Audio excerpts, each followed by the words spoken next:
ٹھیک ہے، اب ہم چلتے ہیں اس کے آگے تھوڑا سا فدق کے اوپر. جی تو جلدی سے مجھے بتا دیں فدق کے معاملے میں آپ کا کیا معاملہ ہے؟ فدق جو تھا رسول اللہ صلی اللہ علیہ وسلم کی ذاتی ملکیت تھی کہ اللہ تعالی نے جو مال غنیمت بغیر جنگ کے کفار چھوڑ کے چلے جاتے ہیں وہ رسول اللہ صلی اللہ علیہ وسلم کی شخصی ملکیت بنتی ہے. جیسے آپ کا گھر ہے، آپ نے اپنی محنت سے بنایا ہے، وہ اسی طرح رسول اللہ صلی اللہ علیہ وسلم کی ذاتی اپنی ملکیت تھی. اور رسول اللہ صلی اللہ علیہ وسلم اس کی درآمد سے مسلمانوں کے خرچے چلاتے تھے اور اپنے اہل بیت کا بھی خرچہ عطا فرماتے تھے. اور رسول اللہ صلی اللہ علیہ وسلم نے اپنے حیات میں اس کو صدیقہ طاہرہ سلام اللہ علیہا کو عطا کیا تھا، لیکن صدیقہ طاہرہ سلام اللہ علیہا نے اس کو رسول اللہ صلی اللہ علیہ وسلم ہی کے سپرد کیا تھا کہ اس سے اپنے خرچے چلا دیں اور وہ اپنے اہل بیت کا خرچے بھی اسی سے چلا دیں.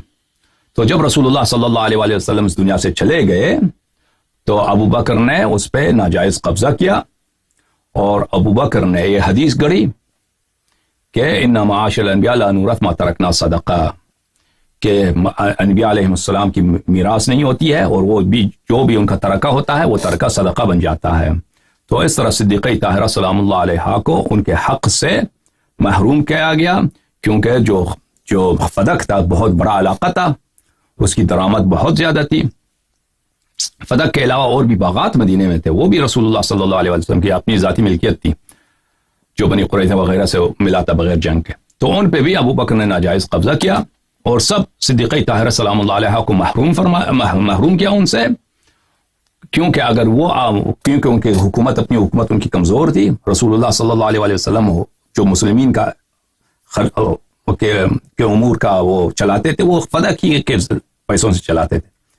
اگر وہ پیسہ ابو بکر کے ہاتھ میں نہیں ہوتا تو ان کی حکومت کو بہت مالی مشکلات پیش آتی ہیں. اور اسی طرح نہ صرف یہ کہ امیر المؤمنین علیہ الصلوۃ والسلام کے پاس اگر وہ اتنا بڑا سرمایہ جو ایک حکومت چلانے کے لیے کافی ہوتا ہے، اتنی درآمد ان کے پاس ہوتی تو جو سب سے بڑا اپوزیشن تھا ابو بکر کا اور عمر کا، وہ مالی لحاظ سے ان کی بہت حالت بہتر ہوتی. اور سب لوگ اسی کے مائل ہیں، جن کے پاس پیسہ ہوتا ہے اس کے پاس اثر رسوخ بھی بہت ہوتا ہے. تو سیاسی لحاظ سے بھی ان کے لیے بہت اہم تھا کہ اہل بیت علیہ الصلوۃ والسلام کو اس جائیداد سے اور اس کی درآمد اور انکم سے محروم کیا جائے. تو اسی طرح جیسے خلافت ان کا ناجائز غصب، اسی طرح فدق پہ بھی انہوں نے ناجائز غصب کیا اور حضرت صدیقہ طاہرہ سلام اللہ علیہا اور ان کے بچوں کو رسول اللہ صلی اللہ علیہ وسلم کی میراث سے محروم کیا. یہ ہمارا عقیدہ ہے.